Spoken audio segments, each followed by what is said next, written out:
실패하는 투자자들과 그들의 값비싼 감정들. 실패하는 투자자들은 감정에 의해 지배된다. 시장의 변동성에 대해 침착하고 이성적으로 대응하는 대신 이들은 탐욕과 공포 속에서 감정적으로 반응한다.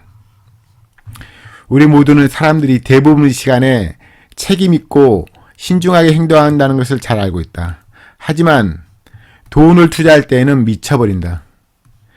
돈을 모으기 위해 열심히 일하고 엄격하게 저축하는 데에는 수개월에서 수년이 걸리는 반면 돈을 투자할 때는 단지 몇 분 만에 결정해버린다. 스테레오나 카메라를 구매하기 전에는 많은 컨슈머 리포트를 읽고 많은 상점을 방문하는 사람도 친구로부터 추천받는 주식에 대한 조사를 하는 데에는 시간을 거의 쓰지 않는다. 가전제품이나 사진 장비를 구입하는 데에도 적용되는 이성이 투자에는 결여되어 있는 셈이다. 감정적인 걸 경계해야 된 거죠. 그리고 어떤 종목도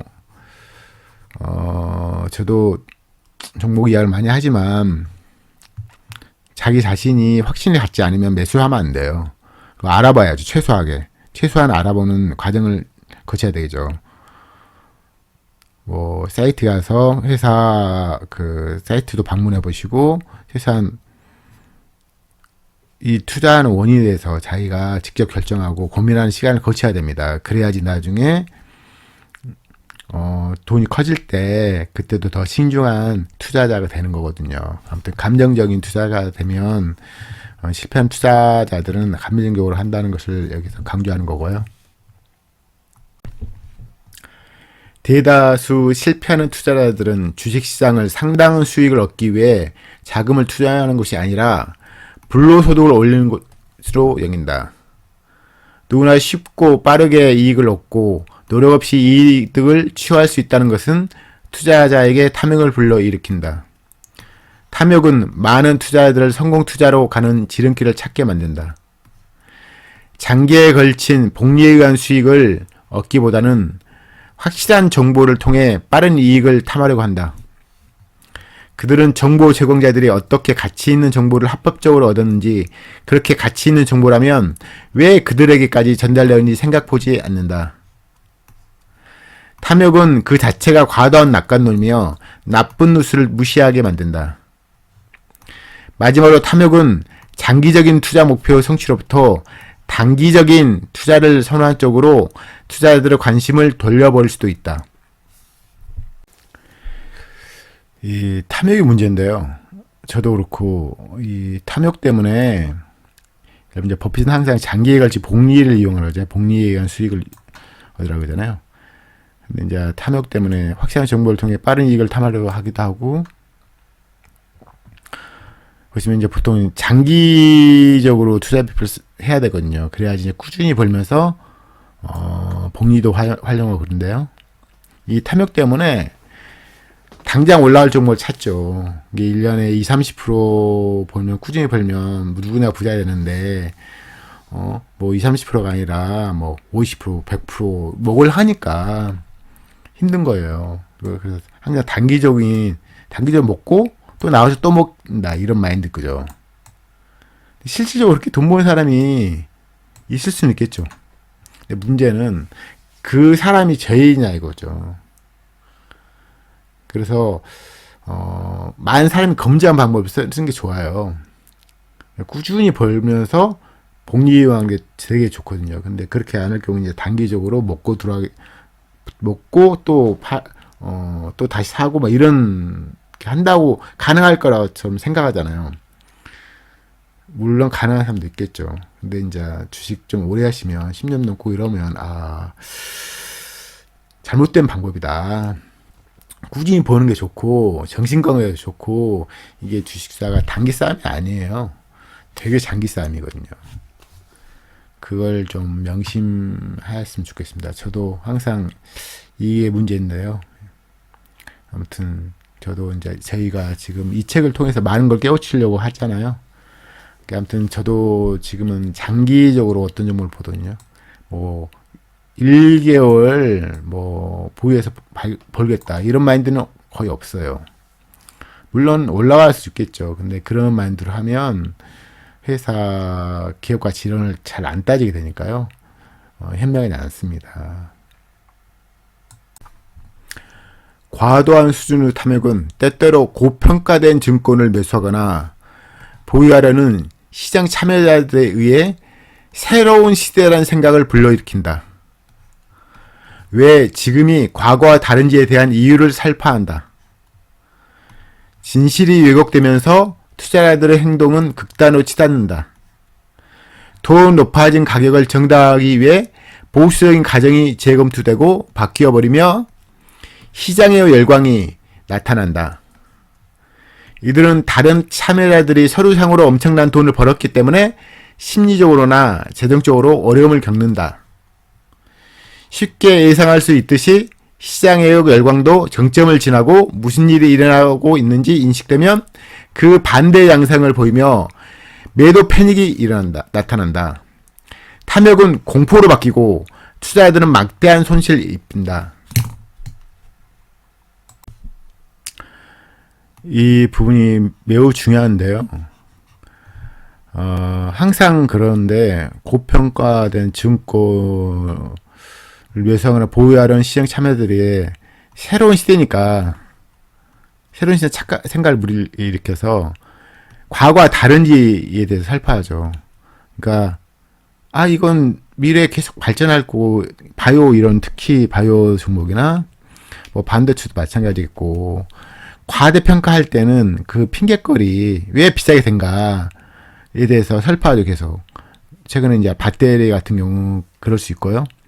배터리가 돈을 안 버는 게 아니라 어떤 종목도 비싸게 평가된 종목을 사는 건 안 좋아요. 왜냐면 비싸게 된 종목을 사는 게 주가가 안 올라간 게 아니라 올라갈 수 있죠. 충분히. 문제는 실적이 조금만 꺾이든지 실적이 안 나오는데 주가가 올리는 상황에서는 그 전망이 좀 안 좋든지 실적이 좀 꺾이면 주가가 진짜 몇 번을 평 나거든요. 그래서 매수 전에 매수 시점에서 최소한 1, 2년 전에 그 주가 시총을 비교해서 현재 매수하는 가격이 정당화해서 고민을 하셔야 돼요. 그리고 어떻게 보면 가장 중요한 내용인데 매수한 이후에 하락할 경우에 추가 매수할 수 있는 건가를 진짜 고민하셔야 돼요. 근데 비싸게 본인이 산지 알면서도 사는 경우도 있거든요. 그럴 경우 보통 추가 하락하면 주가 떨어지면 매수를 못 하거든요. 근데 만약에 싸다고 생각할 경우에는 회사는 갑자기 변하지 않잖아요. 단지 주가가 과도하게 올라갈 뿐이지. 그래서 자기가 싸다고 생각하고 첫 매수 시작했다면 주가가 떨어져요. 그럼 어때요? 엄청 더 싸지잖아요. 그래서 박앤셀 가격이 살 수 있는 거거든요. 그래서 시장 항상 이 공표가 된 증권을 이런 것을 지금 예전은 다르다. 비싸게 줘도 된다. 이런 걸 계속 말해요. 거기에 빠져서 지옥도 하고 그런 다음에 깨우치게 되긴 하죠. 그런 말씀을 여기서 드린 거고요. 이게 항상 벌어진 일이라서 최근에도 많고요. 바이오도 항상 그랬잖아요. 지금 뭐 많은 분들이 지옥을 경험하시겠죠. 설명해 드린 거고요. 그래서 항상 이게 정점을 지나고 무슨 일이 일어나는지 인식해야 되잖아요. 이렇게 이게 진짜 비쌌구나. 그러면 그때부터 매도 패닉, 매도가 정말 많아지거든요. 매수하는 사람을 매도한 사람이 그때 이제 탐욕스럽게 샀지만 그때 이제 공포로 되는 거죠. 되게 중요한 내용이에요. 항상 물론 이제 경험을 하시고 그러면 이 문단을 지금은 이제 와닿지 않도록 나중에 경험하시면 다시 와서 경험하신 이 문단을 다시 한번 읽어보시고 깨우치면 되겠죠. 제가 말씀드리지만 이 책은 정말 경험 몇십 년 한 분이 세스 클라먼이 몇십 년 이렇게 경험한 다음에 쓴 책이거든요. 이 책은 정말 되게 가치 있는 책이거든요. 우리나라에 정식 출가 안 됐어도. 아무튼 항상 명심하시고요. 이게 속아 넘어오시면 안 되고요. 항상 돈 문제는 정말 신중을 해야 돼요. 그렇습니다. 나중에 자세히 논의하겠지만 정급 본드는 이런 광분 후 적나라한 사례이다. 1980년대 초기에 본드 시장은 몇십억 달러에 지나지 않은 추락한 천사들로 구성되어 있었다. 1980년대에 발명되고 한 번의 경제 사이클 속에서 검증되지 않고 신규로 발행된 정크본드가 금융혁신의 중대한 발명품으로 받아들여지며 총 발행 규모가 2천억 달러를 넘어섰다. 매수자들은 탐욕스럽게 역사적인 밸류에이션의 기준과 신뢰성을 무시해버렸다. 버블이 터지고 나서도 많은 지지자들은 고집스럽게 이 무리한 개념은 유효하다고 착각했다.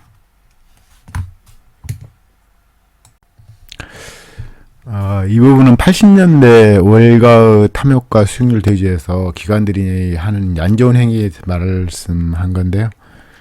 미국 이야기라서 그냥 넘어가도 될 것 같습니다.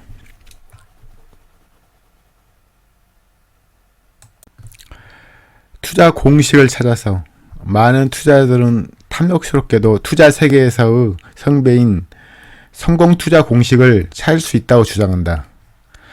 복잡하지 않고 단순한 문제 해결책을 구하는 것은 인간의 본성이다. 주어진 투자 과정이 난해하기 때문에 사람들이 투자 성공을 이끄는 하나의 공식을 원하는 것은 자연스러운 일이다. 많은 장군들이 지난 전쟁을 거울 삼아 싸우듯이 대부분의 투자 공식은 가까운 과거를 가지고 미래를 예상한다. 어떤 투자 공식은 과거 주가 움직임이 미래 가격을 예측할 수 있다는 기술적 분석과 관련되어 있다. 다른 공식들은 주가 수익 비율이나 주가 순자산 비율, 매출액과 이익 성장률, 배당 수익률, 현재 이자율 수준 등으로 공식을 구성하지만 어떤 것도 성공적이라 입증되지는 않았다. 그러니까 하나 가지고만 할 게 아니라 어떤 상황에 따라 다 다르잖아요. 뭐 뒤에 설명하겠지만 주가 수익비율도 낮은 게 수익성이 기업 수익이 안 좋아져서 퍼가 날 수 있잖아요. 그때는 의미가 없잖아요. 그래서 회사 상황과 함께 봐야 되거든요. 이것은 이 PBR 퍼 같은 경우는 이게 회사 상황만 보는 게 아니잖아요. 이게 시총하고 관련된 거니까 거래하는 사람이 싸게 거래하면 PBR 퍼가 낮아지는 거니까 이것만 딸랑 보면 안 되고요. 회사 상황과 이건 주가 수준이 어떤 건가를 보는 거니까 그 회사 상황과 이걸 한꺼번에 조합해서 보는 게 정답이고요. 보시면 이제 하나 공식을 원하는 게 말이 안 되죠. 왜냐면 기업이라는 건 생물체이기 때문에 다 다르잖아요. 근데 하나 공식으로 다 이렇게 해결될 그런 것을 찾을 수는 없어요. 그게 불가능한 겁니다. 몇몇 투자자들이 적용하는 간단하고 고정적 공식은 낮은 주가 수익 비율에서 주식을 매수하는 것이다. 이는 이익에 대해 낮은 멀티플을 지불하면 투자자들은 시장에서 손오지 않는 박앤세일 주식을 살 수 있다는 아이디어다. 현실에서 이 공식을 따르는 투자자들은 본질적으로 과거 거울을 통해서만 바라볼 수 있을 뿐이다. 저 PER 주식은 종종 폭락했는데 시장 가격이 이미 이익의 급감 전망을 통해 할인을 하고 있었기 때문이다. 저 PER 주식을 산 투자자들은 이익이 하락함에 따라 주가 수익 비율이 높아지는 것을 보게 될 것이다. 이게 무슨 말이냐면 원래 이제 기업의 상황을 보라는 소리인데요. 기업 상황이 크게 변하지 않았어요. 근데 이제 주가 떨어지면 퍼가 떨어져요. 저 PER 종목이 되죠. 그 상황이면 저 PER 종목 사는 게 좋은데 때때로 이 PER 떨어지는 게 기업 수익이 떨어지면서 퍼가 낮아진 경우가 있단 말이죠. 그때는 오히려 수익이 더 떨어지니까 저 퍼라고 샀는데 오히려 고퍼가 될 수가 있죠. 수익이 계속 떨어지기 때문에. 오히려 싼 게 아닐 수가 있다는 걸 말씀드린 건데요. 이건 나중에 다시 한번 설명해 드릴 거고요. 아무튼 간단히 말해서 기업 수익을 보고 사면 다르겠지만 기업 수익을 안 보고 사면 저 PER 종목이 오히려 이후에 더 떨어질 수 있는데, 왜냐하면 기업 수익 이 PER을 나타내는 것은 시총과 순이익이잖아요. 근데 순이익이 더 떨어지면 저 PER 종목을 사더라도 PER 더 떨어지면서 오히려 퍼가 더 높아진 경우가 있어요. 좀 어렵지만 뭐 설명할 기회가 자주 있을 겁니다.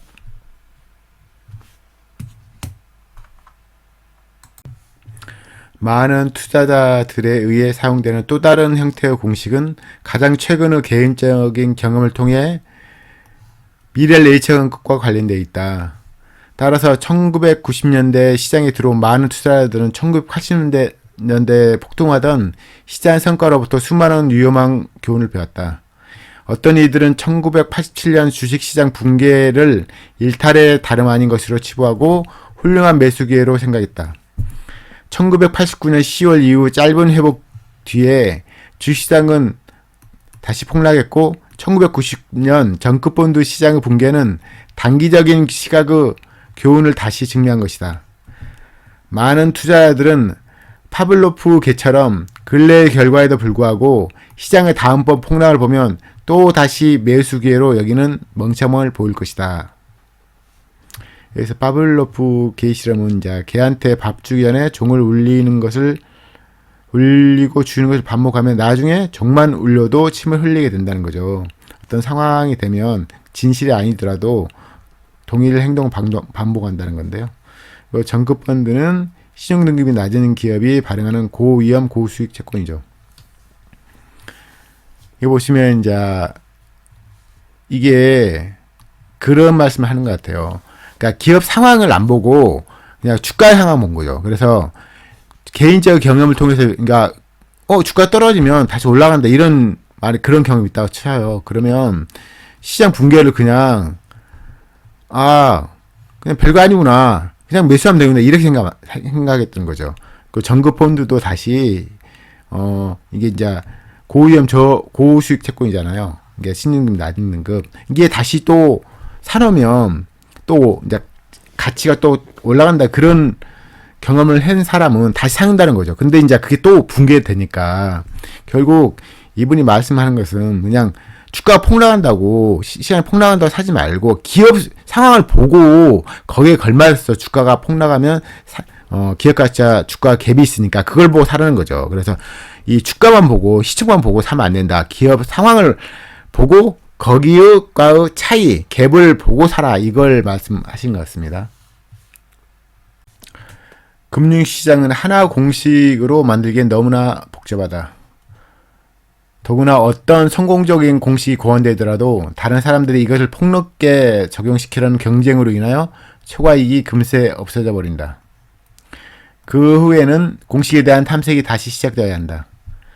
투자자들은 공식을 고안하는 데 드는 시간과 노력을 특정한 투자의 기회의 펀더멘트 분석으로 돌리는 것이 훨씬 나을 것이다.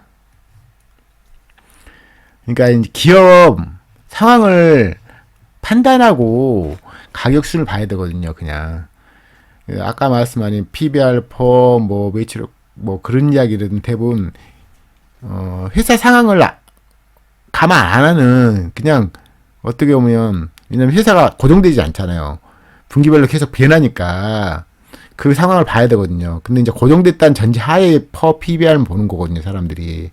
그래서 제가 이제 퀀트 투자 좀 안 좋아하는 게 회사 상황을 감안 안 하는 거예요.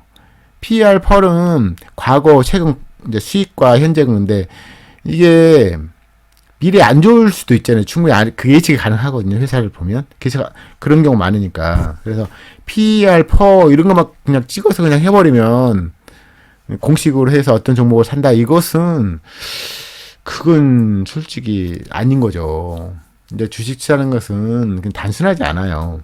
생명체거든요. 어떻게 보면 주식 기업이라는 거. 그래서 계속 변화하기 때문에 단순하게 이제 퍼 PER 보고 몇 개를 조합해서 한다는 것은 어리석은 거죠. 왜냐면 기업이란 계속 변화하기 때문에 그걸 감안해야 되고요.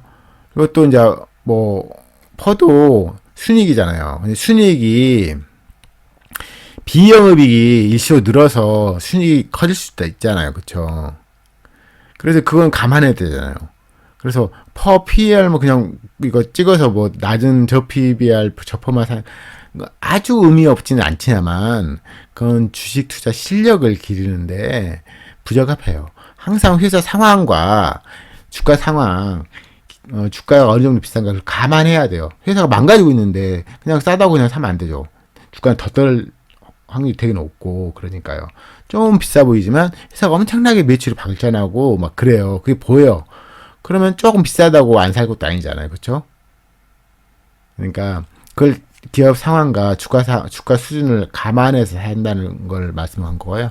그래서 이제 뭐 공색처럼 저 PER, 저 PBR 그냥 사면 안 되고 그 이제 이 펀드멘털 기업 분석을 하는 게 더 중요하다. 또 어떻게 보면 그걸 간단하게 공시 이렇게 딱딱 떨어지면 사서 돈 버는 그런 건 없다. 이런 말씀 드린 거예요. 그러니까 결론, 금융시장은 연약한 투자자들을 많은 유혹에 빠뜨린다. 투자가 아닌 투기를 하기 쉽다. 감정은 투자자들에게 가까이 있는 위험한 것으로 특히 시장이 한쪽 방향으로 급속히 쏠릴 때 강화된다. 그쵸? 주가 막 폭락하면 오히려 싸지는 건데 회사가 크게 변하지 않은 이상 어떻게 보면 매도치기 바쁘죠. 뭐 이럴까봐, 더 떨어질까봐. 투자자들이 투기와 투자 차이점을 이해하고 미스마켓이 제공하는 기회를 활용하는 법을 배우는 것은 매우 중요하다. 미스마켓이 어떤 걸 제공하죠? 회사 가치는 가만히 있더라도 엄청나게 싼 시총, 싼 주가를 제공하잖아요. 그걸 활용하면 돼요.